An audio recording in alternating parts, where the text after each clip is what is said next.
Oi pessoal, esse vídeo é para a gente criar um bloco com atributo e também deixá-lo dinâmico. O nosso modelo vai ser a cota de nível. Vou desenhar aqui rapidinho, de acordo com as informações que a gente tem da norma. A norma fala que ele é um círculo de diâmetro de 5 milímetros. Eu vou adotar um círculo de diâmetro final 3 milímetros. Como eu vou imaginar desenhar esse bloco para uma escala 1 para 100, então vai ser um círculo de diâmetro 0,3. As linhas que passam da circunferência não tem uma medida, então eu estou adotando um offset de 0,1. E essa linha onde vai estar o valor da cota de nível também não tem dimensão, ela varia de acordo com o tamanho do texto. Eu vou adotar uma distância de 1, daqui para cá, e vou dar um trim. Então, o comprimento da minha linha vai ser essa. Então, a imagem da minha cota de nível está pronta. Como a maioria das cotas de nível são de piso acabado, então, a representação final dela é com uma pintura, uma achura sólida. Bom, a apresentação visual dela está pronta.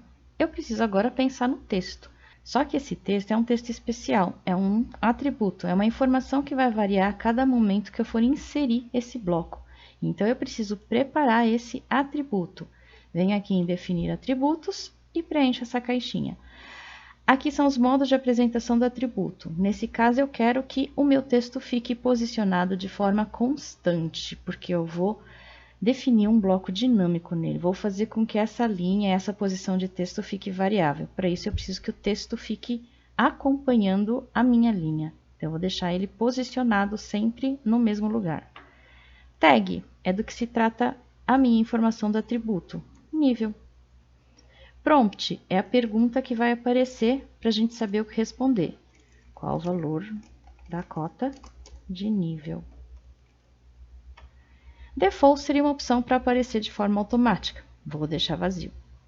Aqui é a parte de alinhamento, justificação do texto. Vou falar para ele terminar do lado direito e com uma altura de 0,15. Adotando 0,15, numa impressão para 100, ele vai ficar com 1,5 mm, que é a nossa menor altura de texto. Vou dar um OK e vou clicar um pouco acima dessa linha. A apresentação da minha cota de nível está pronta, só precisamos criar o bloco. Como eu já vou transformar esse bloco também em bloco dinâmico, então hoje eu não vou usar a opção Write Block, eu vou usar a opção Create Block, porque eu ainda preciso criar a parte dinâmica dele. Vou dar um nome para ele, cota de nível, planta, pickpoint. Quero inserir meu bloco por aqui, seleção. Esses elementos fazem parte do meu bloco.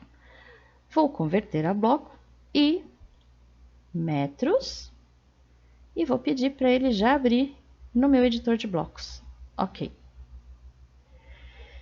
Só para testar, vou colocar um valor de cota de nível aqui e já entramos no editor de blocos. Aqui no editor de blocos, eu vou atribuir algumas ações. Por exemplo, essa informação de nível, dependendo do número que eu for colocar, que eu for usar para o meu desenho, talvez o tamanho de linha que eu adotei seja pequeno. Então, eu vou deixar isso daqui como sendo uma opção variável. É nessa linha que eu vou atribuir uma função dinâmica. Para atribuir uma função dinâmica, eu preciso definir parâmetros. Como eu quero esticar aquela linha, então vai ser um parâmetro de comprimento. Então, eu vou pegar a opção linear e vou definir essa distância. Marquei da esquerda para a direita porque eu vou configurar só esse sendo o meu ponto de ação. Tenho que pedir ajuda agora para o comando Properties. Então, ou eu pego o PR de Properties, ou eu aperto Ctrl 1, que é o atalho do quadro de propriedades. Vou selecionar o meu parâmetro e eu vou editar algumas informações dele aqui. Então, eu vou editar o nome, vou chamar de comprimento. E vou avisar que eu quero somente um ponto de ação. Então, estou rolando o quadro até lá embaixo. Estou trocando o Number of Grips para 1. Repara que aqui trocou só para uma extremidade com um triângulo. Só esse será meu ponto de ação. todo parâmetro pode ser atribuído várias ações, mas todo parâmetro tem que ter uma ação. Enquanto eu não atribuir ação, ele vai me avisar com esse símbolo aqui. Então, minha primeira ação vai ser uma ação de deformação. Vou aplicar essa ação de deformação para esse parâmetro. Nesse ponto de ação, vou abrir uma janela informando a área de atuação dessa ação e os objetos que serão afetados com ele. Vou abrir outra janelinha aqui, Enter. Apliquei uma ação. Para testar e ver se está funcionando, venho aqui nessa opção Test Block. Ao clicar 2 vezes, vocês conseguem atribuir um valor, atributo, clicando no bloco, ó, minha opção de ação. Posso redimensionar para o tamanho que eu quiser. Tá, meu teste funcionou. Não liguem que ele veio para esse lado, mas ele está pela posição right aqui. Se vocês movimentarem, vocês vão ver até que ele vai escorregar demais. Vou voltar ao lugar normal. Então, ele estava no lugar certo. É o CAD que fez ele apresentar daquele lado. Então, não se preocupem com ele naquela posição, tá?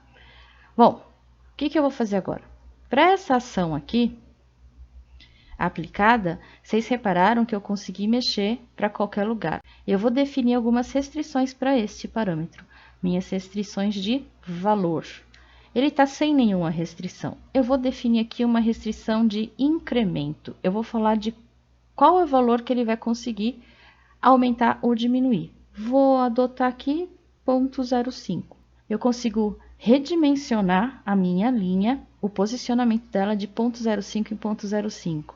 Mas eu posso atribuir mais 2 restrições, um valor mínimo e um valor máximo. Vou definir o valor mínimo, aquele comprimento que eu tinha adotado para a linha, essa distância de 1. E um valor máximo, vou adotar aqui 2. Então, eu consigo redimensionar a linha com todo esse espaço. É um belo de um espaço. Podemos até diminuir, 1,5. Aí depende dos valores numéricos que vocês pretendem usar nos projetos de vocês. Acho que 1,5 ficou mais apropriado para o nosso desenho.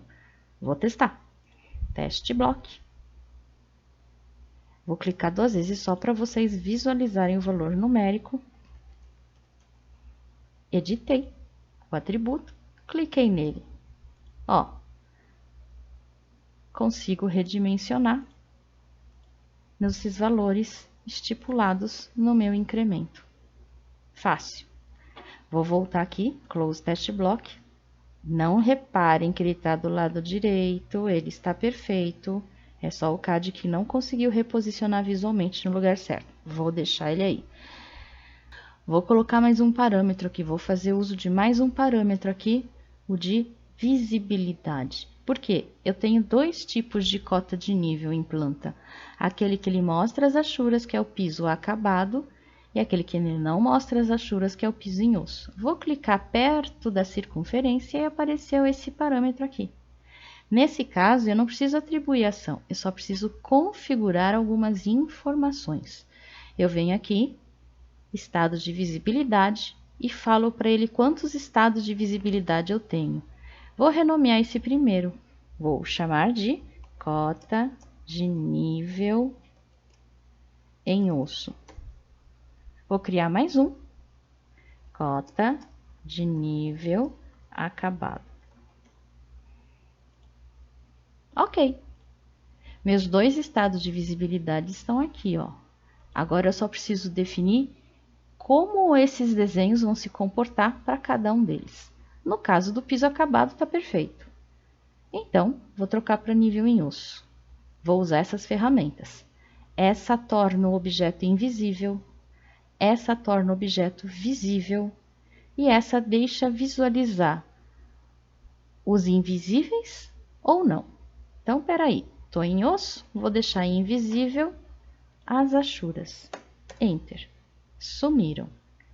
Caso eu precisasse fazer alguma alteração, então eu falo para ele deixar a visibilidade fraquinha, mas eu vejo os objetos que estariam escondidos nessa situação. Pronto. Close Block Editor, salvei alterações, meu bloquinho está aqui. Se eu for inserir de novo, só deixa eu corrigir uma coisa, meu unit está em polegadas. Vou trocar para metros. Vamos lá, inserir. Meu bloco está aqui. Ok. Cliquei. Ângulo. Ângulo que eu quiser. Cota. Número qualquer. Aqui. Clica nele. Eu consigo redimensionar. E eu consigo trocar de acabado para osso. Toda vez que eu crio um bloco dinâmico, ele é representado por esse símbolo aqui. Se vocês quiserem agora exportar esse bloco para compor a biblioteca de vocês, comando wblock, eu escolho meu bloco aqui e falo em que pasta eu quero guardar esse meu bloco. É isso aí. Até mais!